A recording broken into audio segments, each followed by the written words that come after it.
안녕하십니까. 벚꽃 대통령 지광입니다. 네. 이 화엄경의 근본 구조에 대해서 이 어떤 전체 총강을 보면 제가 한번 좀 읽어드릴 테니까 책이 없으신 분들은 그냥 가만히 들으세요. 아시겠죠? 화엄경의 내용을 일별해 보면 부처님과 우주의 무량한 성중들과의 만남을 통해서 이 그려지고 있는 내용들인데요.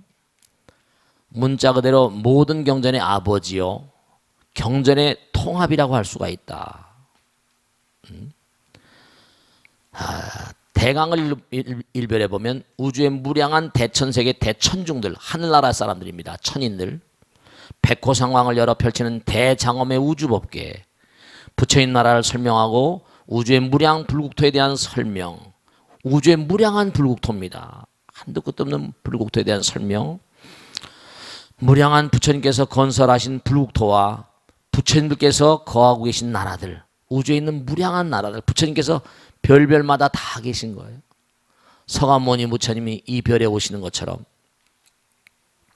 비로자나불의 엄정한 무진법계, 비로자나불의 인행 당시 대위강태자 행적, 이른바 말하면 끊임없이 수행을 통해 성불의 길을 가는 과정입니다. 이를 통한 우리 중생들의 성불의 과정, 계속 우리가 앞으로 나가는 거예요. 성불의 과정. 끊임없이 수행을 해야죠. 시방세계에 계신 부처님의 명호를 통해 불신의 오묘한 모습을 서술하고 이화사, 눈에 보이는 세계, 눈에 보이지 않는 세계의 그 원흉의 어떤 그런 그 세계, 원흉무의 그런 세계에 대한 깨달음, 그리고 그런 세계에 대한 바른 이해를 통한 일상생활, 매일매일의 생활에 큰 발언이 성불의 길을 어떻게 열어가는가 하는 과정, 그리고 보현광대 뛰어난 덕, 시방제불의 이 보현보살의 광대한 덕, 우리가 다 보현행자잖아요. 그 다음에 시방제불, 모든 그런 그 우주에 있는 부처님들의 찬탄, 그리고 10가지 마음을 갖춰야서 10가지 마음을 튼튼하게 갖춰야 되고 10가지의 기둥, 이른바 말한 마음의 튼튼한 기둥을 세우고, 그 다음에 정말 10가지의 끊임없는 영원의 행, 십행. 부처님께서는 등강 묘각 부처님 될 때까지 이 행동이 끝나는 게, 이 행동이 영원히 계속되는 거예요. 십심이 영원하고, 십주가 영원하고, 십행이 영원하고, 십회향이 영원하고, 계속 아까 말씀드렸잖아요. 부처님 어떤 자리에 계신가? 바로 53단계에서 모든 것, 십심에 계시고, 그죠? 십주에 계시고, 그 다음에 십행에 계시고, 십회향에 계시고, 십지에 계시고, 등각 묘각의 경지에 계십니다. 부처님 대신. 그러니까 그러한 경계가 총망라돼서 하나에 녹아 계신 그런 자리에 계신 거예요.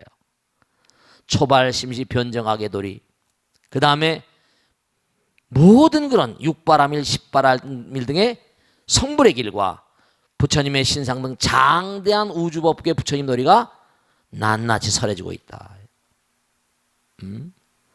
그러니까 이 화엄경이라고 하는 경은 지금 말씀드렸지만 대천중들, 우리도 여기 살면서 말씀이죠. 우리가 어떻습니까? 아까도 말씀했죠. 중요한 거 말씀드릴게요. 우린 땅바닥에 있는 이런 지구라는 별에서 허공을 봐요. 그런데 또 다른 차원의 존재들은 또 다른 차원의 세계가 있단 말이에요. 우린 지구라는 별이 있지만 중음신이라는 거 있잖아요. 무슨 말씀인지 알겠죠? 욕계, 색계는 다 중음신이 있어요. 그럼 우리하고 또 다른 차원의 물질계로 된 어떤 세계가 있단 말이에요. 아까도 말씀드렸지만 허공도 길이 하나가 아니라 무량한 길이라고 그랬잖아요. 그렇습니까? 그렇습니까? 무량한 길이 있는 거예요. 길이 다 있어요. 무량한 길이 다 있다. 그러니까 우리가 삶을 도모하면서 정말 꼭 생각해야 될 게, 우리 하나의 허공입니다. 우리 눈에 안 보여요. 눈에 안 보이는 것도 차원이 다 다르잖아요. 원소들의 세계도 말이죠. 멘델레프라는 사람이 말이죠. 원소를 이른바 말하면 쭉 주기적으로 배열하다 보니까 7개만, 7개, 딱 7개 다음에 8개마다 7개마다 하나의 족이 들어오는 거예요. 참 묘한 겁니다.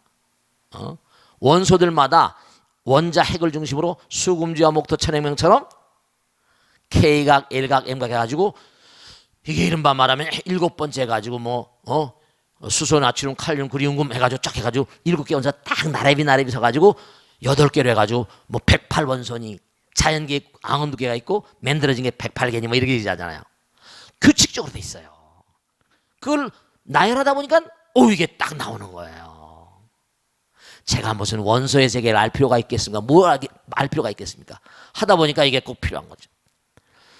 그러니까 이게 딱 나열이 된 거예요. 그러니까 원소들도요, 가벼운 원소가 있고 무거운 원소가 있다니까요.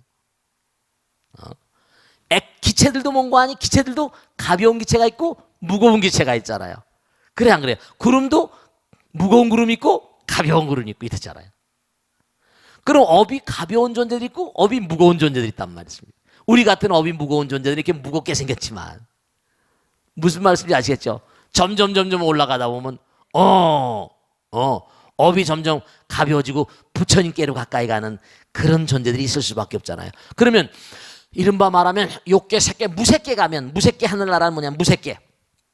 무색계 하늘나라는 거긴 죽음심이 없다고 그러지만 의식이 빛나는 세계라고 하지만 이게 천무가다 차원이 다른 거예요. 제가 자주 말씀드리잖아요. 그죠? 하루살이의 차원과 메뚜기의 차원과 개구리의 차원이 다르고. 그럼 우리가 예를 들어보자고요. 우리가 사바세계 살거든요. 그럼 사바세계 살면서도 우리가 뭔가 아니 하늘을 날고 싶잖아요. 그 라이트 형제라는 사람이 어떻게 하면 하늘을 날 수 있을까 막 고민하다가 드디어 비행기를 발명했잖아요. 그래서 이제 비행기가 폭발적으로 발전해가지고 지금 로켓까지 만들어서 막 이렇게 날아다니잖아요. 하늘나라에 있는 사람들도 대단히 빠르게 날고 싶겠어요? 안 날고 싶겠어요? 그러니까 우리들보단 또 다른 차원의 어마어마한 과학을 가지고 있을 거라고요. 그렇겠어요? 안 그렇겠어요? 당연하죠. 허공을 우리들보다 더 잘 알고 있을 거예요. 화엄경에도 등각 묘각이 있지만 이른바 말하면 보현보살이 정말로 무슨 여러 보살들이 많이 있거든요. 십지보살이 10일째인 보현보살은 못 봐요. 못 본다는 거예요. 이게 다 나와요 경전에. 구지보살이 십지보살은 몰라요. 보살들이 하더라도 갈고 닦은 경기가 다 다른 거예요. 그게 전부가 다 차원이 달라요. 노는 물이 다르단 말이에요. 시냇물에 노는 물고기가 있고 강물에 노는 물고기가 있고 바다에 노는 물고기가 있어요. 큰 고기는 큰 물에 놀잖아요. 시냇물에는 송사리만 놀고 미꾸라지만 놀지만 강에 떠노는 건 잉어, 붕어, 잉어 같은 것도 놀고 큰 바다에 가면 고래가 놀고 말이죠. 그런다니까요. 그러니까 우리하고 전혀 또 다른 차원의 세계가 다 있다니까요. 그럼 그들도 또 뭔가 아니 그들 나름대로의 과학을 발달시켜가지고 우리하고 차원이 다른 과학을 가지고 있을 거예요. 우린 그저 원소 해가지고 108원소니 하지만 그들은 또 다른 어떤 우리가 알 수 없는 그들은 무슨 땅바닥 이런 게 없잖아요. 그죠? 그들 나름대로 또 다른 원소가 있겠어요? 없겠어요? 또 다른 뭐가 있을 거라고요. 또 다른 세계가 있을 거라고. 우리가 지금도 뭔가 아니 그 전에 말씀했잖아요. 해운대 앞바다를 어제도 갔다 왔지만 해운대 앞바다를 떠올려 보세요. 해운대 앞바다 떠오르잖아요. 파란 강물이 파란 바닷물이 보이세요? 보이잖아요. 갈매기가 끼룩하고 날아가는 게 보이세요? 보이잖아요. 돌리면서 가는 백고동 소리 들리세요? 배가 보이시죠? 다 보이잖아요. 파란 바다, 쨍쨍 내리쬐는 햇살. 그걸 어떤 눈으로 보이냐고요. 그럼 도무지 그 그림은 어떤 우리가 이렇게 보는 건 찍힌다고 그러지만 그 찍혀지는 그건 무슨 원소로 돼 있을까? 어떤 원소로 돼 있을까? 우리가 알 수 없는 원소예요. 우리 과학이 잡아낼 수 없는 거예요. 진공이 묘유라 도무지 우리 현대 인간들이 가지는 과학으로는 되지가 않고 통찰력 넘치는 세계고 직감이 넘치는 세계고 우리가 알 수가 없죠. 아인슈타인이나 하이젠베르크나 이런 사람들이 무슨 말씀이 하겠죠? 이런 사람들이 과학을 발달시키고 아무리 따들어도 그들이 이용하는 수학과 이런 건 뭐예요? 그건 전부 다 이른바 말하면 고차원의 세계를 풀 수 있는 수학이 아니거든요. 우리 인간의 수학, 우리가 지금도 어떤 상황인데 그 상황조차도 우리가 알고 있는 수학으로 안 풀리는 게 수도시 많이 있어요. 우리가 알고 있는 수학이라는 게 방정식, 미적분 뭐 이렇게 나가지만 이게 풀리지 않는 그런 과학상의 이데아가 굉장히 많거든요. 빛이라고 하는 것도 우리 인간의 눈으로 보이는 빛이 또 다른 차원의 빛. 지금 마음의 그림. 아까 해운대 앞바다 그러면 찬연히 빛나요. 그 우리 눈으로 보는 빛이 아니에요, 그건요. 마음의 눈으로 보는 빛의 세계라니까. 우리가 보는 이런 빛하고는 또 다른 차원의 빛이에요. 찬연히 빛나잖아요. 빛나요, 안 빛나요? 시원하게 빛나잖아요. 마음의 눈으로 우린 지금 태양을 못 보지만 마음의 눈으로 해운대 앞바다에는 태양을 본다. 마음에 떠있는 태양입니다. 근데 그건 마음대로 볼 수 있잖아요. 마음의 눈으로. 눈이 부시야 안 부셔요? 부시다고 생각하면 부시고 안 부시다고 생각하면 안 부신 거예요. 차원이 달라요. 그러한 차원을 자꾸만 이겨내려면 수행을 자꾸만 거듭해야죠. 중요한 건요, 진짜 중요한 게 하나 있습니다. 보세요. 빙산을 생각하면 빙산을 보면 눈에 보이는 빙산은 현재의식이라고 그래요. 근데 빙산 밑에 들어있는 건 뭐죠? 잠재의식이라고 그래요. subconsciousness. 근데 빙산이라는 걸 바다와 분리해서 생각할 수 있어 없어요? 근데 빙산이라는 건 개별적인 거거든요. 그럼 어떻게 설명할 수 있는 거 아니? 중요한 건데 빙산은 개별적이니까 독립적이에요. 그죠? 그러니까 이기성이 있을 수 있어요. 그러니까 현재의식, 눈에 보이는 건 의식이라고 말할 수 있고 밑에 있는 건 잠재의식의 의지라고 말할 수 있고, 의지, 내 마음에 터져 의지라고 말할 수 있고. 무슨 말씀인지 알겠죠? 네, 바다는 뭐죠? 바다? 근데 인간들은 바다를 인식하지 못해요. 바다에 내가 떠 있다. 내가 우주, 그 불교에서 뭐죠? 대방광불 화엄경, 용수보살 약찬계, 나무화장세계 해, 그죠? 바다. 거기도 바다가 나와. 우리가 부처님 바다에 떠 있는 존재인데도 부처님을 모르고 살잖아요. 우리가 전부 다 바다에 떠 있는 존재들이니까 문제는 뭐냐? 문제는 아주 심각한 문제가 바로 뭐냐면 우리가 바다에 떠 있는 존재인데도 바다를 인지 못해요. 바다를 인지 못하면 어때요? 이게 녹아버립니다. 소용없어요. 바다를 항상 인식해야 돼요. 그러니까 그걸 뭐라고 하는 거 아니? 바다의 세계를 프로이드는 무의식이라고 말했고 칼 구스타프 융은 초의식이라고 말했는데 뭐 비슷비슷하다고 할 수도 있지만 중요한 건 의식이 있고 의지가 있고 그다음에 우리가 흔히 얘기하잖아요. 식센스, 뭐 직관, 직감 이런 게 있잖아요. 영감, 이런 거 있거든요. 영감의 의지 따라서 우린 거대한 바다 의지 따라 살아야 되거든요. 바다를 떠나서는 빙산이 존재할 수가 없잖아요. 근데도 빙산 하나하나가 덩어리가 져 있으니까 전혀 문관이 그걸 인지하지 않는 바다가 있어요. 바다, 우주 바다. 우리 우주 바다에 떠 있는 존재라니까요. 이게 이런 설명을 잘 이걸 해야 되는데 우린 바다에 떠 있는 존재들입니다. 바다에 떠 있는 존재란 인식을 못하니까 우리가 삶을 살아가다 탁월한 인물을 직감이 있는 거죠. 이건 안 되겠는데 네, 직감을 사랑해야 되고 기도해야 됩니다. 신심이라는 거 중요하잖아요. 탁월한 인물들 하나같이 영감과 직관과 직감을 사랑합니다. 그러니까 에디슨도 99%의 노력을 한 자만이 1%의 영감을 기대할 수 있다고 그러고 정신이 또 뭐라? 하사불성이라고 말하고 이게 다 뭔가 우리 조상님들, 우리 성현님들이 통찰력을 바탕으로 통찰이란 말 썼어요. 우주와의 어떤 언어를 통해서 꿰뚫어 깨달으신 내용이에요. 지성이면 뭐라? 감천, 하늘과 연결했잖아요. 하늘이야. 진인사 대천명. 전부 다 하늘을 빠뜨린 분이 안 계세요. 바다를 빠뜨린 분이 안 계신다니까. 근데 우리 중생들은 그걸 잊어버리고 살고 있거든요.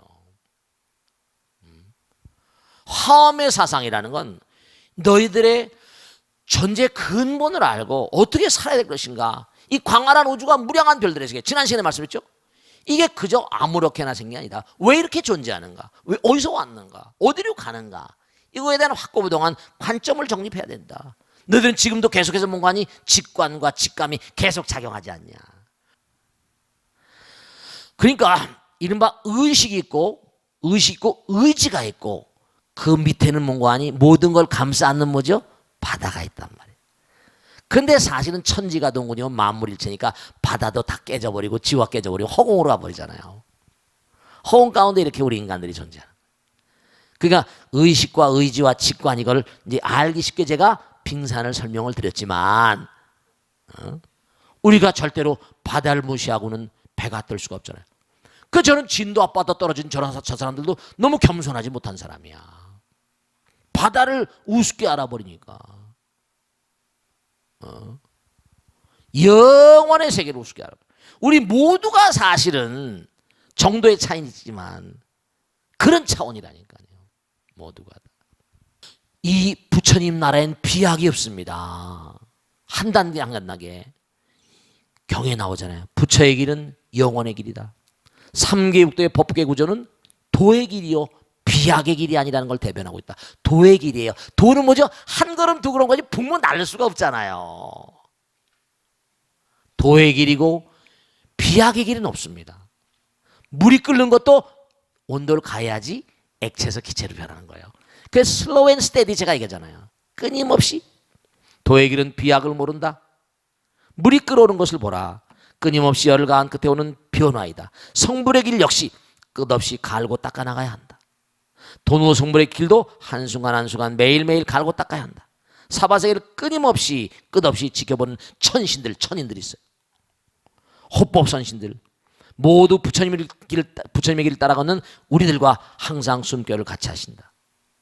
사왕, 천도리, 천이, 아마턴, 도솔천 등의 천중들과 천신들도 그러하지만 그들에 앞서 우리들과 항상 함께 계시는 수많은 신장님들, 천룡팔부 금강신장들을 비롯한 수많은 신장들, 족행신, 도량신, 주성신, 주지신 등 수많은 성친중님들 이름을 일일이 열거하지 않더라도 항상 우리들에게 친근할 수밖에 없는 존재들이라.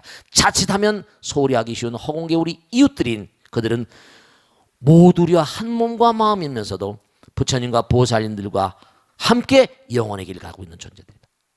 사람 가운데 부처님이나 보살님이 됐지 무슨 신중이냐 이렇게 생각하시는 분도 없지 않다. 그런데 불가에는 이렇게 신중이들이 많이 계시잖아요. 그분들 우리 선배들이니까 모셔야 돼요.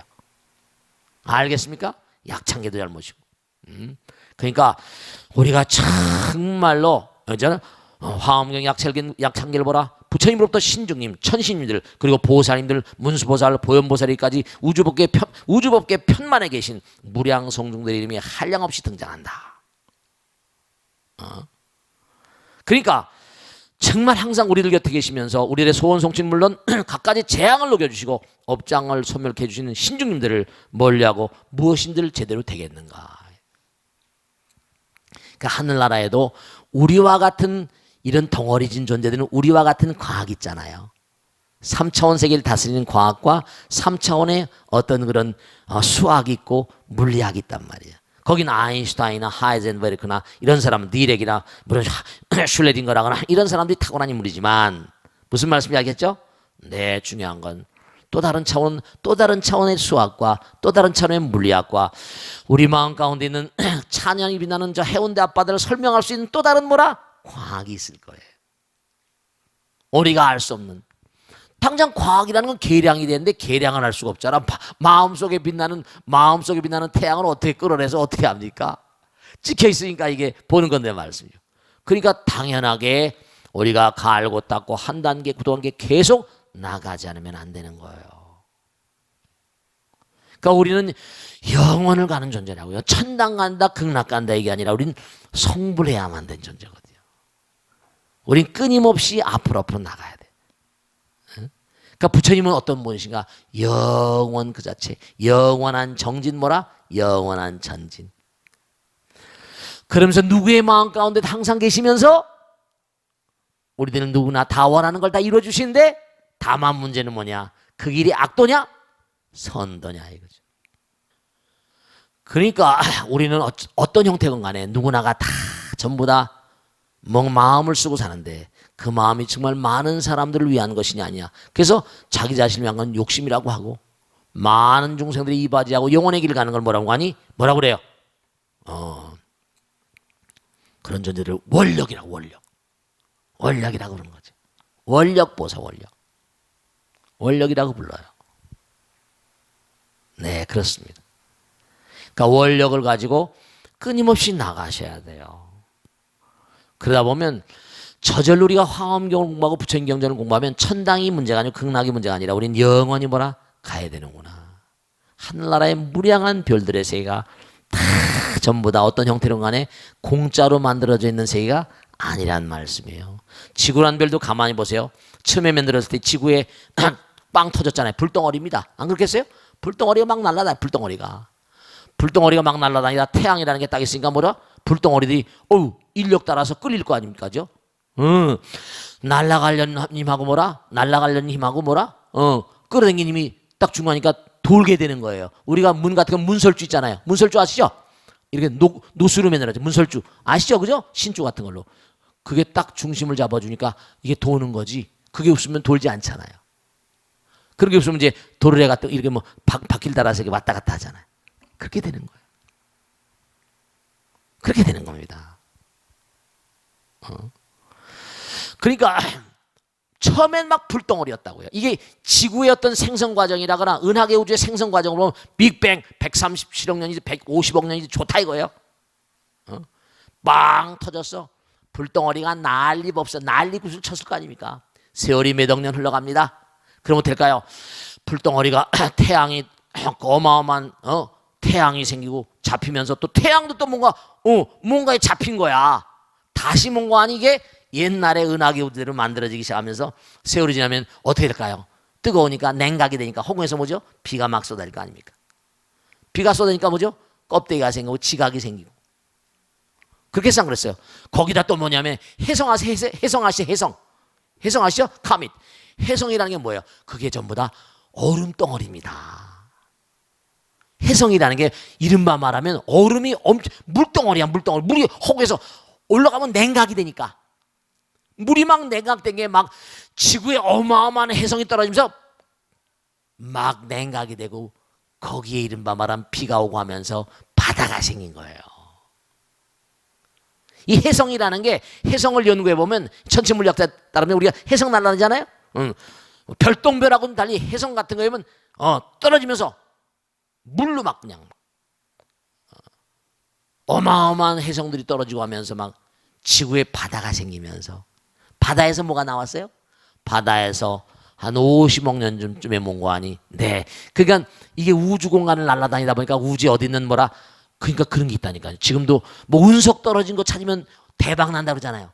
어디 진주인가 어디 운석 떨어졌다 그랬잖아요. 그렇죠, 그죠? 운석 같은 거 보면 거기 운석에 뭐 있는 거 아니 단백질이 묻어 있다니까요. 우와, 운석에 단백질이 있는 거예요. 그래서 이 진화론이 오르냐 창조론이 오르냐 가지고도 왈가왈부 하는데 중요한 사실은 어쨌거나 간에 이런 혜성 같은 게 떨어지고 무슨 별똥별 떨어지고 이러면서 거기 단백질이 이 지상에 떨어지면서 단백질은 뭐죠? 와, 이게 점점 생명력을 우주는 허공은 생명 그 자체니까 부처님 그 자체니까 그 상황에 맞는 바이러스 박테리아가 생기기 시작하는 거예요. 그게 단세포 생물이 뭐라? 다세포로 가고 막 이렇게 가는 거예요.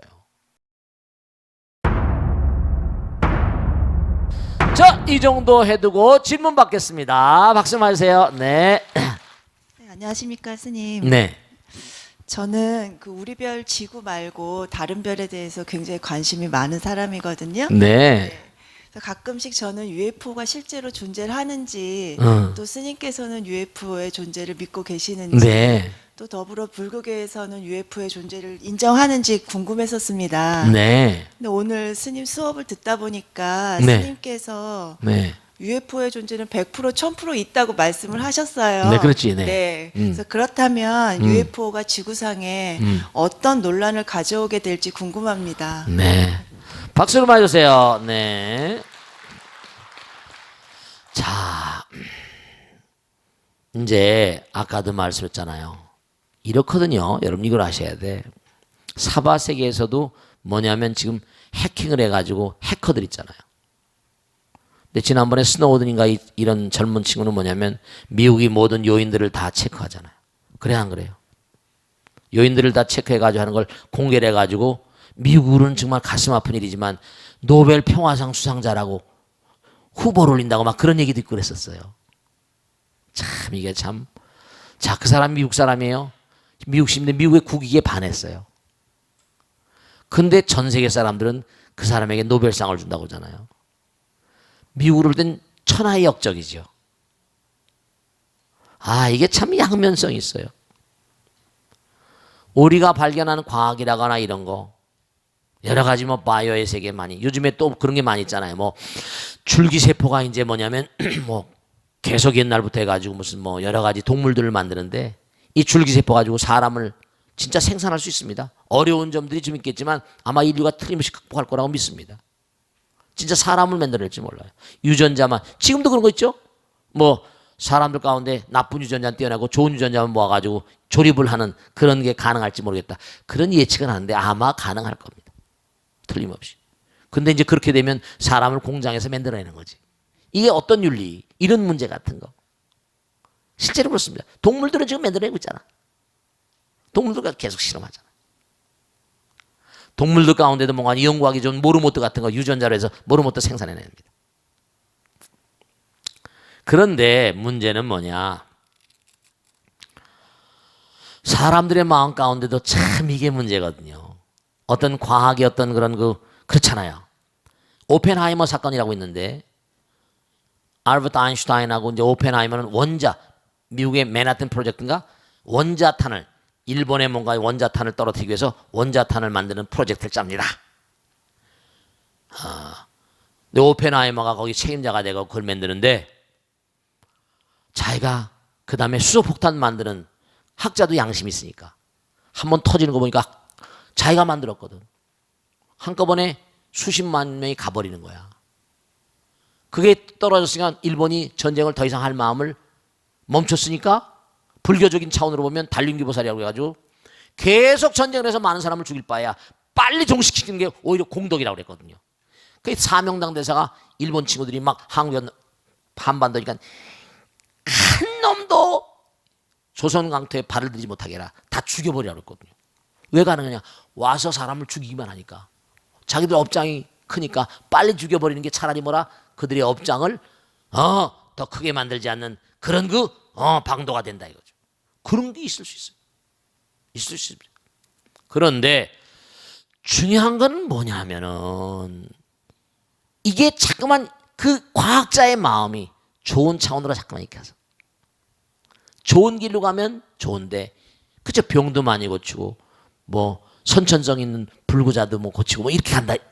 근데 이걸 이용해 가지고 자기 사료사욕 생각해 보세요. 뭘 하나 만들어 가지고 정말로 공장에서 뭘 만들어 가지고 뭘 한다고 그러면 정말 맞지. 그 돈이 되겠어요, 안 되겠어요?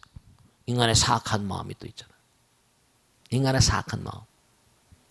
그러니까 이 과학이 발달해 가지고 이렇게 가다 보면 제가 이제 UFO에 대해서 왜 100천만 프로 있냐면 있을 수밖에 없어요.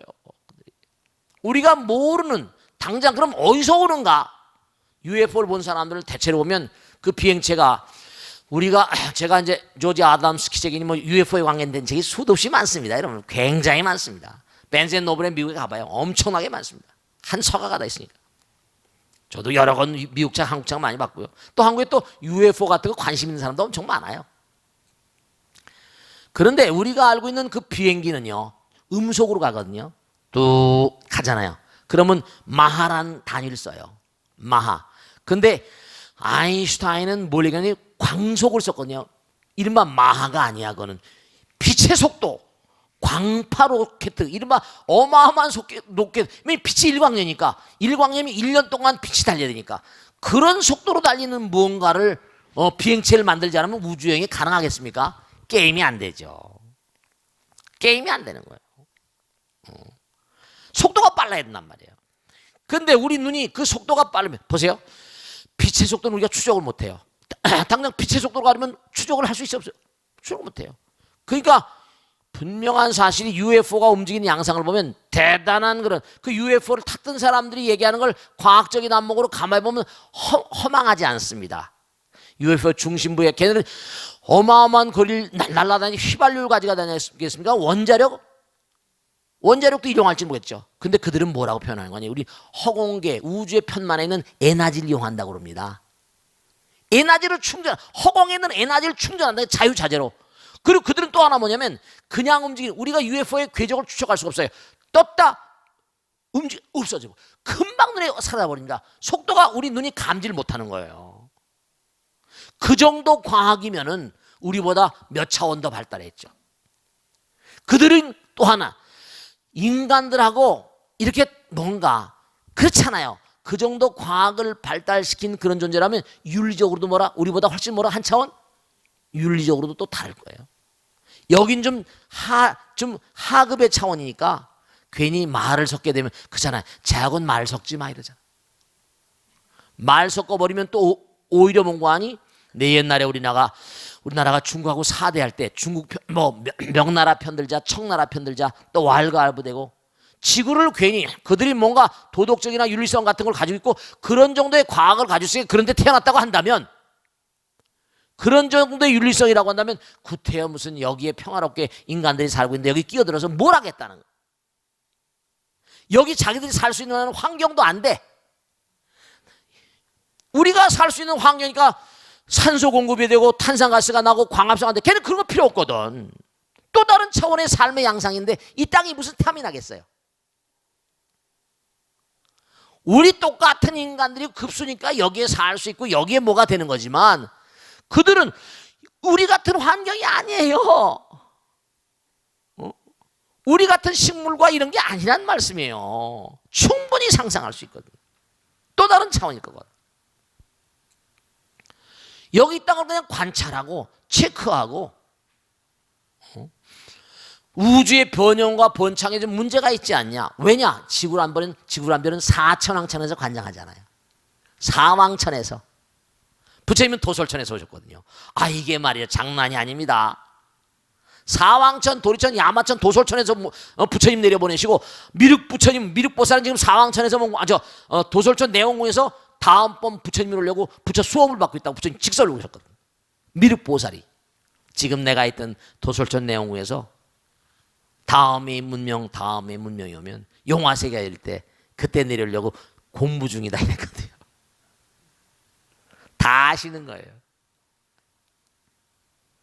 그러니까 그네들이 공연히 여기 와가지고 분탕질 해가지고 여기 뭐 상대가 안 되는데 대학생하고 초등학생하고 상대가 됩니까? 상대가 안 되는데 싸움해봤자 그냥 그 영화 만들려고 뭐 이러고 저러고 영화 만들고 싸움 있고 뭐 인디펜던스 데이 뭐 이런 영화 같은 거 있어가지고 지구에 종말이 있지만 모르겠어요.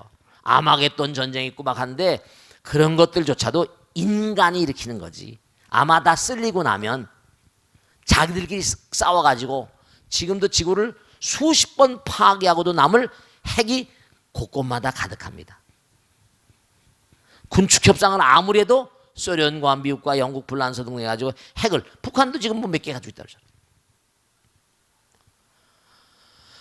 이것만 가지고도 다 죽어버립니다.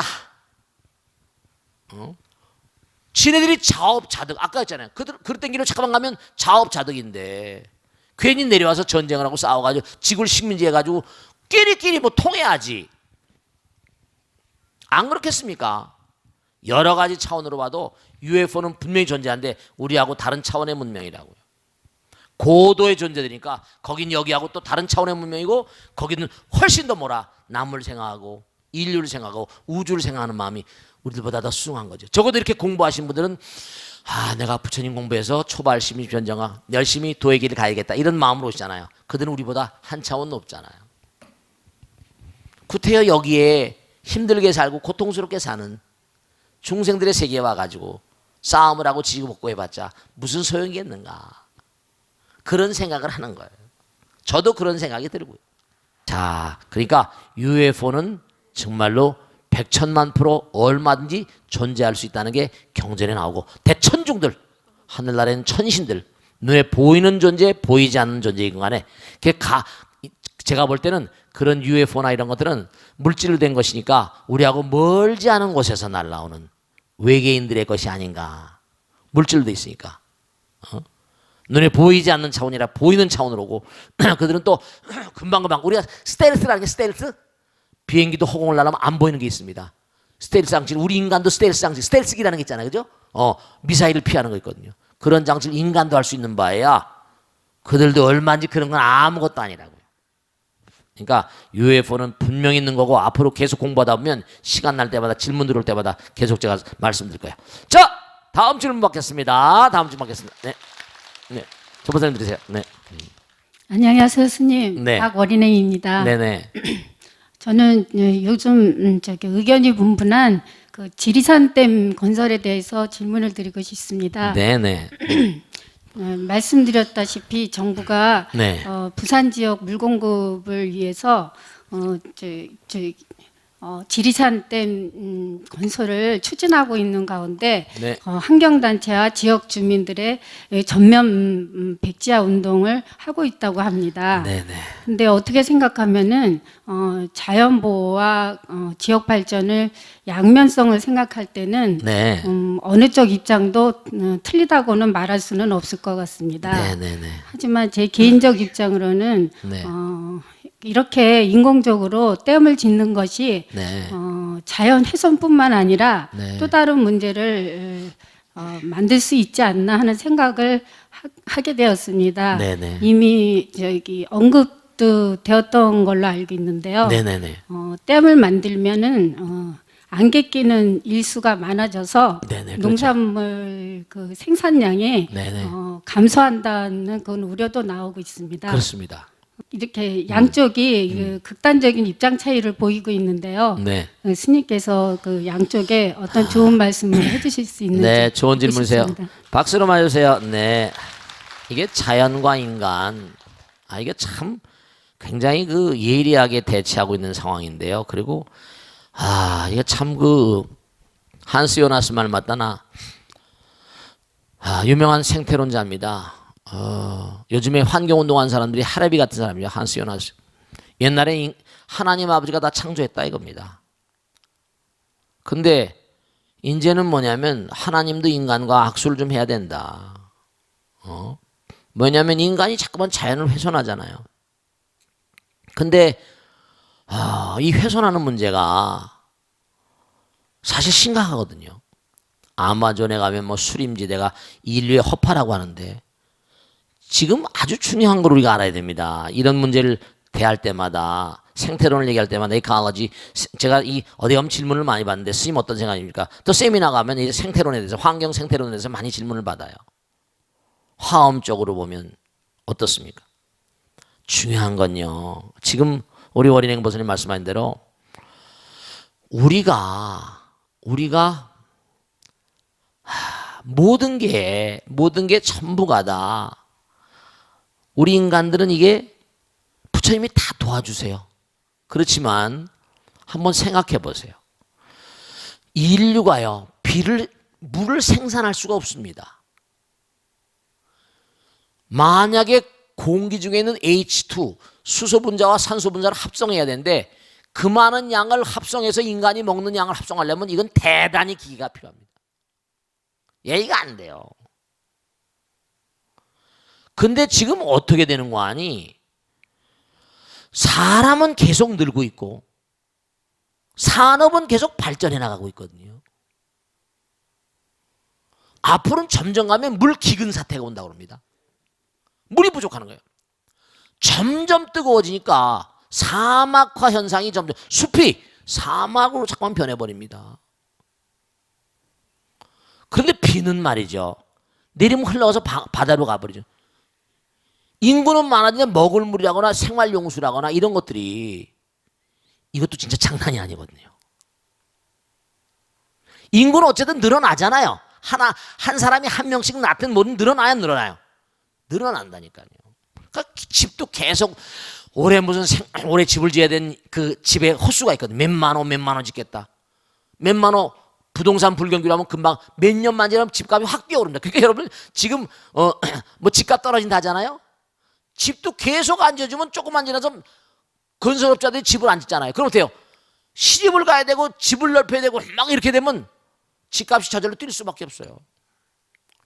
중요한 거는 우리가 지리산 댐이다. 이거 환경을 파괴하죠. 당연합니다. 지금도 무슨 뭐 4대강 가지고 지금 여러 가지 얘기를 많이 하고 있잖아요. 옳으냐 그러냐. 그럼 뭐 역사가 말을 해주겠죠. 뭐 여러 가지로 흐름을 바꿔가지고 뭐 물의 흐름을 바꿔서 여러 가지로 문제가 많다. 뭐 그 주변에 사람 농사도 좀 잘못 짓는다. 많이 있죠. 그러니까 참 이거는요. 무엇이 옳다. 어떤 스님은 정말로 어떤 비구니 스님은 그냥 막 단식하면서 막 아유 정말 그냥 막 너무너무 안타깝더라고요. 그런 분도 계시고 환경 생태론자들 계속. 근데 우리가 진지하게 생각해야 될 게 인간이 정말로 자연을 너무 함부로 대하거든요. 자연을 너무 함부로 대하고 물자 같은 것도요. 너무 함부로 씁니다. 여러분들. 물 같은 거 정말 아껴야 됩니다. 정말 물 같은 거 아껴야 됩니다. 제가 전생에 중을 해서 그런지 어쨌든 간에 보면 말이에요.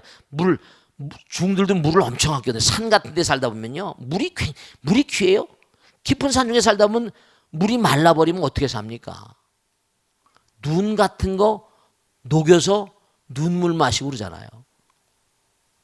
그러니까 정말로 슬기가 필요한데 자 비는 내리면 흘러서 바다로 가버립니다. 쓸 수가 없어요. 우리가 지금 이렇게 먹고 사는 거 팔당댐 먹고 살잖아요. 제가 이 공사할 때 보니까 이 양재대로 공사할 때 보니까 진짜 그런 거 처음 봤어. 제 팔로요 몇 배 돌려야 되는 어마어마한 관이 이 앞으로 흘러가더라고요. 그게 어디서 오는 거니? 팔당댐에서 가지고 이 양재대를 거쳐서 과천 의왕 산본으로 간대. 도시계획 가면서 그런 물로 지금 일로 통해 갑니다. 여기가 터져버리면 과천 의왕 안산 이쪽에 물 안 나와요. 관이 얼마나 큰지 내 팔로 몇 개 되겠다. 내 팔로 너댓 개 되겠더라니까. 이능인선은 기둥정 게임도 안 돼. 어마어마한 큰 관이에요. 그게 팔당에서부터 오는 겁니다. 팔당에서부터 줄줄이 따라서 오는 거예요. 에스완 하이댐이라고 이집트는 사막인데 어마어마한 돈을 들여서 나일강 하류를 에스완 댐으로 어마어마한 그게 130m라나 뭐 어마어마한 높이로 댐을 만들었어요. 그러니까 사막을 목초지로 만들잖아요. 비가 와버리면 그냥 다 바다로 가버리는데 지금 부산 같은데 창원, 김해 이쪽에 막 도시가 막 생깁니다. 그리고 당장 뭐냐 대불공단에서 광주 이쪽, 전주 이쪽 해가지고 이쪽 호남도 막 개발 들어가잖아요. 그럼 공단에서 이 당장 사람을 고용할 거 아닙니까? 아무리 서비스업이라도 서비스업은 한계가 있거든요. 대단히 공장을 세우더니 뭘 어떻게 해야 된단 말이에요. 인건비도 올라가고 여러 가지. 또 공장용은 뭐라? 용수가 필요하거든요. 그러니까 원자력 발전소 같은 거 왜요? 바닷가에서 후쿠시마 원전 같은 거 다 바닷가에, 고리 원전 다 바닷가에 있죠? 공업 용수가 어마어마하게 물이 들어갑니다. 냉각을 시켜야 되거든 이거. 냉각을 바닷물로 합니다. 이스라엘 같은 데는 바닷물 같은 걸 갖다가 담수화시키는 공장이 어마어마하게 큽니다. 어마어마한 돈을 들여서. 앞으로 문제가 심각해요. 그러니까 환경론자들도 여러 가지로 우리가 생각해야 됩니다. 여러 가지로. 그러니까 제가 보기에는 정말로 그냥 그대로 놔두면 좋을지 모르겠지만 지리산 같은 데는 정말 뭔가 아니 물이 많이 나오잖아요. 그리고 정말로 계곡의 물들이 아름답기가 그지없고 말이죠. 뱀사골, 피아골 해가지고 그쪽 가보면 경치도 너무 아름답고. 그러니까 이건 국민적인 타협이 많이 필요하죠. 일장일단이 다 있습니다. 100% 지선지명한 건 아무것도 없어요. 그러니까 원전 발전소 같은 거 하나 지으려면 거기 막 혜택을 막 주잖아요. 뭐 원전에서 나오는 무슨 폐기물 처리하면 또 혜택을 막 주고 말이죠. 그러니까 무엇이 100% 옳고 무엇이 100% 그런 건 부처님밖에 모르세요. 결국 인간이 짊어져야 되는 그런 짐 같은 거니까 충분히 상의를 해야만 될 것이고 만일에 한다면 환경에 대한 어떤 그런 문제를 충분히 고려해야 될 것이고 인간의 어떤 그런 그 지혜를 낼 수 있는 한 내 가지고 근데 분명한 사실은 전부 다 장마가 오거나 뭐가 하는 건 외국에도 말이죠. 댐 같은 걸 계속 산샤댐이니 뭐 계속 건설합니다. 왜냐 인구가 많아지니까 물을 많이 쓸 수밖에. 수도시설 하늘에서는 비는 흘러가 버리는데 수도시설 상수 하수가 있어야 하잖아요. 여러분 집에서 사람들 요즘에 수세식 옛날에 우리 은나무 그냥 해가지고 그냥 거기다 그냥 구데기 막 있는 거 다 봤잖아요. 지금도 지방 절들은 대체로 그런 절들이 많이 있습니다만 지금은 전부 다 수세식. 오줌을 넣어도 촥, 똥을 넣어도 촥. 이게 전부 다 물이야 이거. 전부 다 물입니다. 아파트지면 대량으로 물이 들어가거든요. 그렇기 때문에 우리가 계속 살아가려고, 우리가 생명을 유지하려고 하면은 물은 필수적인 것이고 물은 필요한 것이고, 근데 물은 흘러가는 것이고, 영원히 그 자리에 고여 있는 것은 아니고, 고여야지 뭔가 하니 배급을 하든지 뭔지 할 거 아닙니까? 이런 딜레마가 있기 때문에 4대강이 왈가왈부되고 하지만 제가 볼 땐요, 아마 누가 뭐라고 할지 모르겠지만 보완해야 될 점이 많이 있을지 모르겠습니다. 보완해야 되겠죠. 그리고 그것 때문에 이제 그러니까 토목공사를 해서 건설회사들이 어마어마하게 많은 그냥 막 뭐 해방후에 최대 호황기를 누렸다고 어떤 건설업자가 그렇게 얘기했다는 거 아닙니까? 저 들었지만. 그러니까 어쨌거나 간에 물을 자꾸만 담아가지고 그렇게 되면 이제 이른바 말하면 흐르지 않으니까 하천이 썩는다, 또 이런 문제가 오거든요. 아, 이게 또 고기가 없어진다 이런 문제도 오고, 거기서 고기 잡아먹고 살던 사람 또 문제가 오는 거죠. 전체를 왜 할 것이냐, 어떻게 할 것이냐, 이걸 잘 우리가 의논해야 됩니다. 콘센서스를 잘 만들어가지고 생태계를 잘 유지해가면서 뭔가 슬길동무해가면서 싸우고 다툰다고 해결되는 건 아니거든요. 뭔가 우리가 삶을 도모하면서 정말로 이렇게 부증불감이라 불구부정이고 일희일비하고 일장일단이 있는 거니까 우리가 항상 살아가는데 우린 뭔가 그런 어떤 지혜가 필요하니까 생각합니다. 아시겠죠? 자, 여기서 모두 끝내겠습니다. 오늘 성원 하세요. 감사합니다. 고맙습니다. 마치겠습니다. 네, 고맙습니다.